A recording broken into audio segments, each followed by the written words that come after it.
From the Samsung Production Studios in the heart of Hazleton, Pennsylvania, it's your News 13. Brought to you by SSPTV and the Standard Speaker. So what happens when fire crews hit the hydrant and the hydrant is dry? It happened last week. Improving Hazleton's hydrant pressure, our top story on News 13 for this Monday. Good evening, everybody. Thank you so much for joining us. I'm Kathy Bazinski. The pressure is on for the Hazleton City Water Authority and the fire department. Christina Papa was at their meeting this morning to find out what they've come up with to fix slow-flowing hydrants in the city. They're color-coded and scattered across Hazleton for good reason. There's 291 hydrants in the city. We do know a lot of areas where we have terrific flow, and we want to make sure that we're using the right hydrants. But Hazleton firefighters didn't plug into the right hydrant during last week's blaze on West 5th Street. Firefighters ran into trouble last week during the fire on West 5th Street when they opened the hydrant and there wasn't enough water pressure coming out. So they had to come all the way to North Locust Street to use this hydrant 2 blocks away. Since then, Donald Leschko says he hopes that more information and more communication between the Water Authority and the fire department will help something like that never happen again. That's why Hazleton Fire Department met with the mayor and city water authority today to get some answers. Did find this morning that there was a communication breakdown. We want to make sure that everybody's communicating, that everybody knows that everyone's on the same page. Hazleton firefighters didn't know about the hydrant pressure changes and expected the plug to give more water, but instead the hydrant on West 5th Street poured out enough to maybe drink from. We're just trying to work with the fire department to do a better job of communicating with them, and when there are changes in the system, make them aware of it. Hazleton Water Authority has kicked off a $6.5 million project to help boost water pressure. Mostly replacing small diameter water mains with larger 8-inch ductile iron pipe, which will improve flows. As for the fire department, they plan to cross-check their hydrant flow graph and make sure that their numbers match up with the water authorities. And most importantly, that the water authority knows if there's any problems with any hydrants, that they're getting repaired or fixed. And if they do repair a hydrant or replace a hydrant, that we're flow testing and getting adequate flows that we know right away. Christina Papa, News 13, Hazleton. A fire that broke out in Pottsville late Sunday night severely damaged 2 homes. Safety officials say the fire started in a home that was renovated recently at 421 Fairview Street.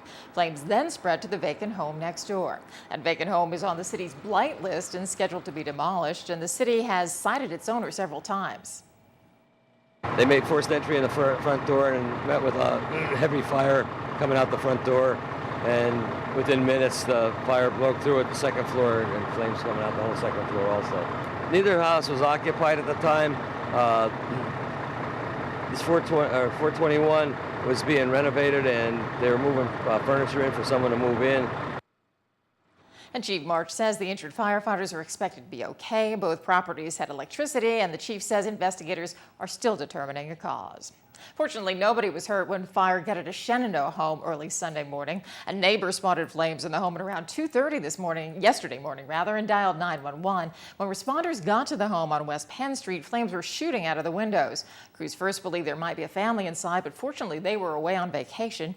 Neighboring homes suffered some minor damage, but nobody was hurt, and residents were allowed back in their homes yesterday. Investigators believe an overloaded electrical circuit may have sparked that blaze in Shenandoah. Well, it was a frightening incident. A man chasing 2 teenage girls waving a handgun early Sunday morning, but police tracked him down. Hazleton police arrested Francis Lara after he chased a 16 and 18-year-old girl from the 500 block of West Maple Street to North Locust Street early Sunday morning. They're teenagers. One was juvenile, one was an adult, being 18. No reports of any injuries, nor why. I would think if anybody sees somebody chasing them after with a gun, to call the police right away. Officers charged Lara with 2 counts, each aggravated assault, terroristic threats, simple assault, and other related charges. He was arraigned Sunday morning. Bail was set at $2,000. And still ahead on News 13, a mostly cloudy week in the forecast with a couple of showers. We'll tell you about it in News 13 weather. But first, a horrible crime. Money raised for the family of a young fire victim stolen during the fundraiser. We'll tell you what happened when News 13 continues. People in one local community worked hard to put together a fundraiser to help the family of a child who died in a fire, only to have the money they raised stolen. Christina Papa explains how the community is asking for help again. 7-year-old Madison Arner was remembered last weekend during a benefit to help raise money for her family in McAdoo. It went really well, and it seemed like everybody was having fun, but one person or people had to mess it up. Flying High with Maddie raised thousands of dollars for Madison's family, who lost everything in their house fire in late June. But just hours after the benefit, the bag of donations went missing. Some papers, we had a thank you list in there of names that donated. There was receipts from, paying for certain things with the benefit. Yeah, plus the money. The event's organizer, Robert Veneman, says he left the money in his van parked right in front of the event where hundreds of people stood by. Thankfully, not all of the money was in the pouch. Still, the robber did get away with nearly $1,000. The lost money isn't just affecting the family. Community members are shocked by the whole thing. It's just so crazy. I guess, unfortunately, somebody thinks they need it more than Lorraine and her family, Maddie's family, but there's no justification for it. Now the community is coming together again. Rob says they were able to raise an extra $500 for the family. And plus, we have checks coming in and other people sending money to the fire hall, and other people already started donations. So what was in the bag, we think we have already made back. Veneman says the robber can bring the money back or call in, no questions asked. Robert plans to hold the event again, even if it means bringing a locked safe. The event will happen next year, but we want to do it at different fire halls. So each year it'll be at another fire hall, and we're just going to let her name live on and help other people. There will be an event at Mine Shaft for folks 21 and older next week. The fire department and Westerners are also collecting donations for the family. Christina Papa, News 13, McAdoo. And time now for our regional weather from the National Weather Service. Checking the radar. We made it through the weekend rather nicely, but for the work week, we're back in that afternoon storm pattern, and it looks like that's how it's going to be all week. Creative condition is perfect for a day with a mix of clouds and sunshine. It's by Giano Tomeno, a student at Valley Elementary, and he drew a mix of sun, blue skies, and some puffy clouds going by. And now let's take a look at News 13 weather from the National Weather Service for Greater Hazleton for tonight. Showers and thunderstorms likely right through the night. Some of those storms could produce some heavy rainfall, a low around 65. And for Tuesday, cloudy with isolated showers and thunderstorms with a high up to 81. They continue through the night with a low around 67. Heading to Schuylkill County tonight, scattered showers and thunderstorms with a low around 64. And for Tuesday, partly sunny with showers and thunderstorms likely early in the day, a high near 81. Scattered showers and thunderstorms at night with a low around 68. Well, despite the weather being a little soggy last night, people still got out and continued their 4th of July celebrations. Dozens of people came out to enjoy the 3rd annual summer concert given by the Anthracite Philharmonic at the Yingling Mansion. Storms rolled through just as the concert was about to start, forcing several delays. The folks didn't seem to mind, and they enjoyed the beautiful Yingling Mansion until the concert was finally able to start. The Philharmonic has seen this event grow over the past 3 years, and everybody's excited about the future. This is the third concert, the third summer event. And we hope it continues. It has grown every year. Every year it gets bigger and bigger, and we hope this is something that's going to be a mainstay here in the community, and something that we're getting people from outside the community coming in as well, from up north, from below us, and we have some people from out of state that have come in. So we're really, really, really excited about what's happening and how this event is growing every summer. And the orchestra performed different pieces to go along with the 4th of July holiday that gave off a very patriotic feel throughout the concert. And let's check the winning midday lottery numbers. Good luck if you play. The Daily 481, Big 4 2046, Quinto 54913, and the Treasure Hunt 6 8 12 22 29. Hope you won.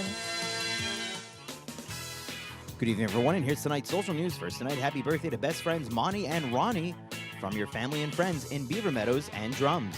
Tonight's Talk of the Town report, the American Cancer Society will be holding a Look Good, Feel Better program at the Hazleton Health and Wellness Center Monday, July 22nd from 1 to 3 p.m.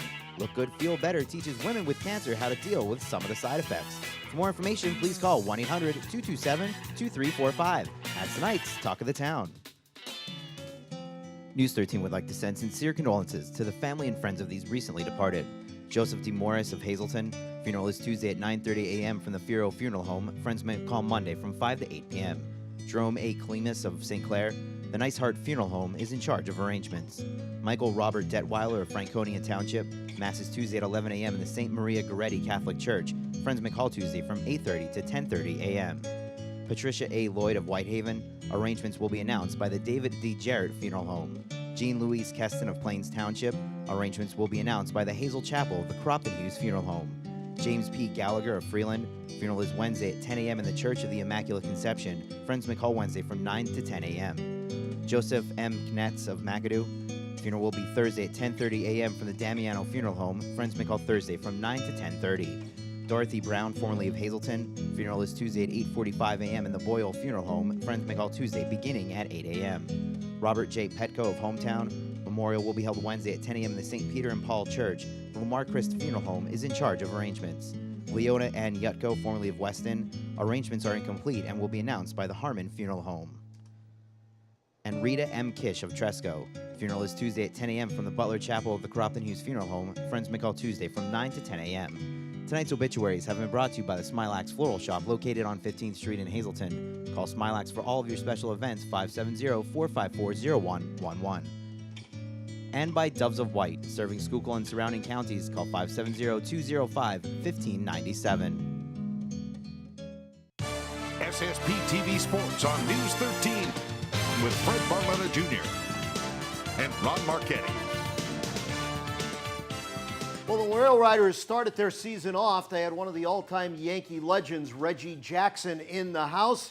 And you thought, well, can't get much better than that. And then, lo and behold, this weekend, the Yankees announced that a current Yankee legend, Derek Jeter, going to be in town for a couple of days doing his rehab thing. And so, needless to say, up at Montage Mountain, it was very crowded as Yankee fans and baseball fans in general wanted a glimpse of the captain. Our Mike Madry was there, and he was there to cover it from beginning to end and see exactly what's going on with the rehab of Derek Jeter.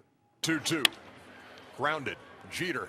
After nearly 9 grueling months since his ankle injury, the 39-year-old Yankees captain Derek Jeter suited up for Scranton Wilkes-Barre and got his first taste of real baseball this season. It was good to be back out there. I really haven't played a game. Spring training, I played a few innings, but it's really my first game in 9 months. So it feels good to get back out there. You miss playing. I miss competing. I miss playing. I miss being around my teammates. So yeah, it's fun to be out there, but I want to get back to New York as soon as I can. Jeter played 5 innings in his first rehab assignment this year. He went 0 for 2 with a line-out and ground-out, but also drew a walk. In the field, Jeter only took 1 grounder, which was routine for him, handling it with ease. Jeter's superstar presence was felt in Scranton, drawing loud cheers from an anxious sellout crowd of 10,000.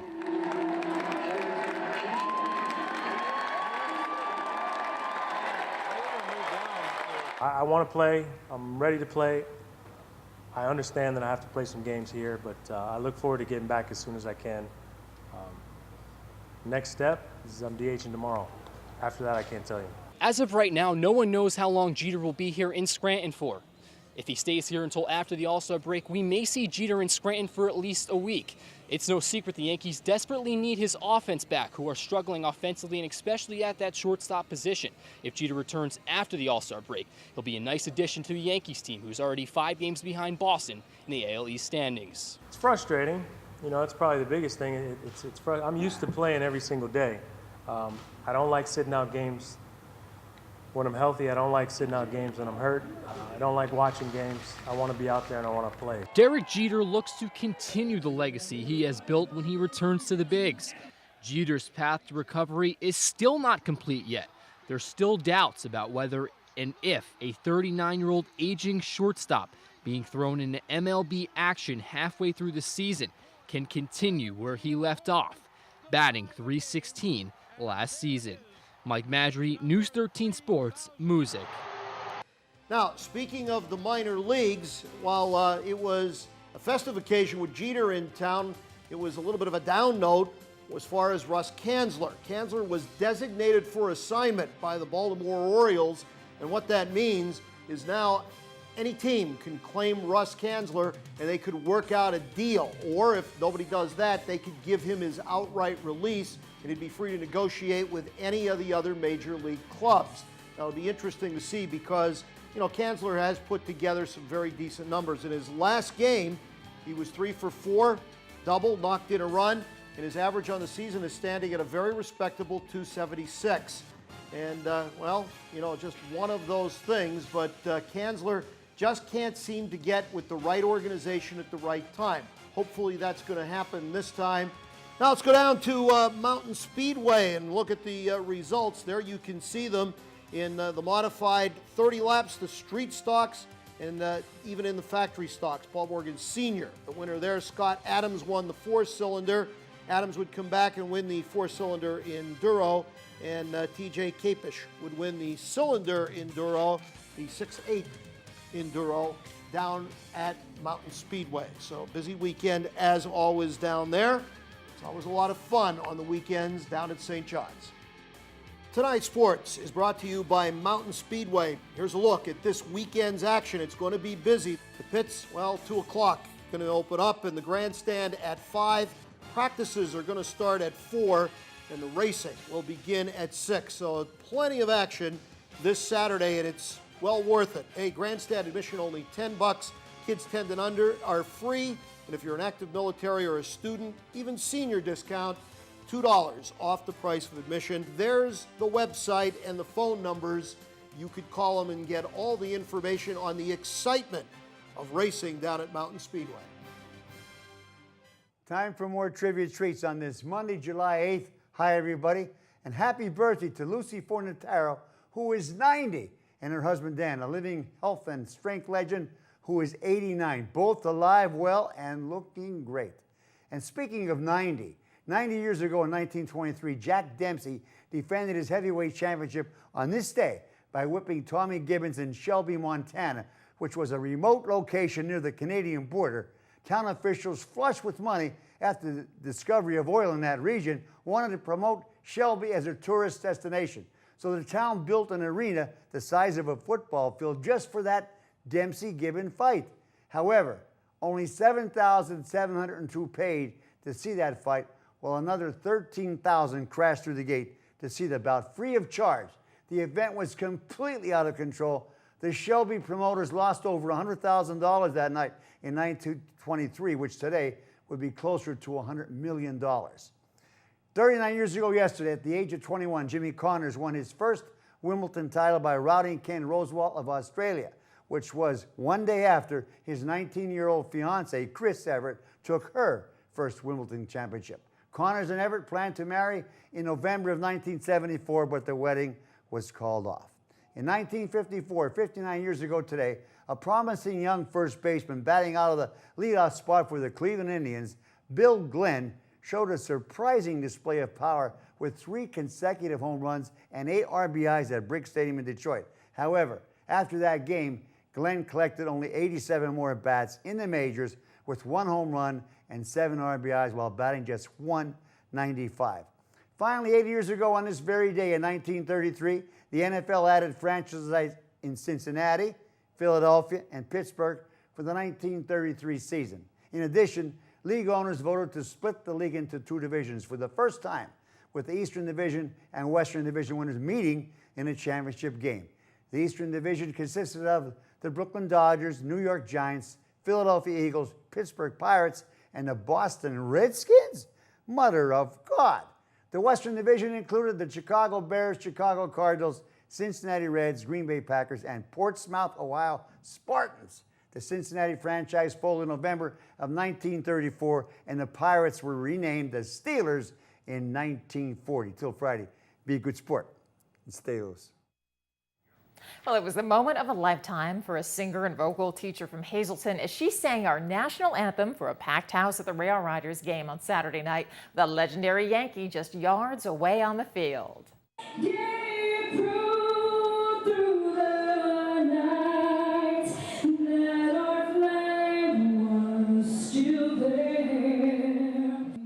The very talented Karen Lutz has been dreaming of singing the national anthem at a Major League Baseball game for years and nailed a stirring rendition at the big game on Saturday night. She sang the anthem in front of a sold-out crowd there to see Yankees legend Derek Jeter, who was rehabbing with the Rail Riders for the weekend, and of course, that fact upped the ante.